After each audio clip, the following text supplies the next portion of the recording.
નમસ્કાર. આજે યોગના અને આપણે અત્યારે મુદ્રા ઓમ ચાલે છે, પણ વચ્ચે મને એક વસ્તુ યાદ આવી.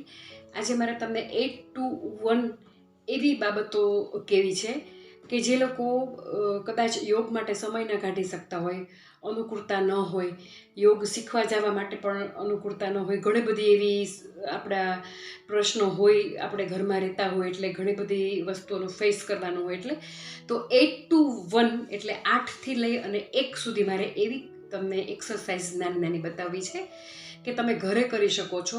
ખૂબ ઉપયોગી છે, તમને માનસિક અને શારીરિક બંને ખૂબ ઉપયોગી થશે. એમાં 8મી એટલે તમારે એન્કલ રોટેશન ક્લોકવાઇઝ અને એન્ટી ક્લોકવાઇઝ 8 વખત અને દિવસમાં 8 વાર કરવાનું છે, બરાબર? એથી 8મી. હવે 7મી છે. 7મી એક્સરસાઇઝ છે, એમાં તમારે પાછળ પગલાં ભરીને ચાલવાનું છે, એટલે ઊંધું ચાલવાનું છે. બેકવર્ડ વોકિંગ માત્ર 7 પગલાં દિવસમાં 7 વખત, બરાબર?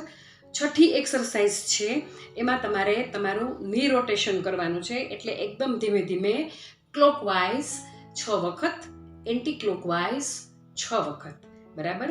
5મી એક્સરસાઇઝ છે, આ આંગળીને અંદર ફસાવી અને તમારા હાથને એકદમ સ્ટ્રેચ કરવાના છે. શોલ્ડરથી લઈ તમારા બાવડા, તમારી કોણી, તમારું કાંડું, આંગળી બધાને જ સ્ટ્રેચ મળે.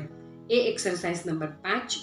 ચોથી એક્સરસાઇઝ છે, તમારે હાથને ઊંચા રાખી અને દિવસમાં 4 વખત 1 મિનિટ માટે ઊભવાનું છે.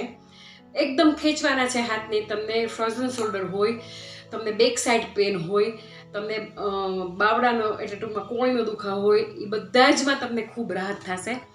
નંબર 3 એક્સરસાઇઝ છે, એમાં તમારે 1 મિનિટ માટે હથેળીને પરસ્પર ઘસી અને તમારી આંખો પર મૂકવાની છે, દિવસમાં 3 વખત તમારી અનુકૂળતા પ્રમાણે. બીજી એક્સરસાઇઝ છે નો નોઇઝ નો વોઇસ. માત્ર દિવસમાં 2 વખત 2 મિનિટ માટે આંખો બંધ કરી અને બેસવાનું છે શાંતિથી. છેલ્લી એક્સરસાઇઝ ખૂબ સારી, માત્ર તમારે જમણા પગ અને થોડો ઉચકી અને એક જગ્યાએ કોન્સન્ટ્રેશન રાખીને ઊભવાનું છે, માત્ર 30 સેકન્ડ. પછી ડાબો પગ એકદમ થોડોક પગમાં એટલે તમારો પંજો ઊંચો કરી અને તમારે બેલેન્સ રાખી અને ઊભવાનું છે, એક પગે વારા ફરતી. 8 to 1 રૂલ્સ ફોલો કરશો. ફિઝિકલ, મેન્ટલ ખૂબ સારી એક્સરસાઇઝ છે, કરીને જોજો, અનુભવ કહેજો.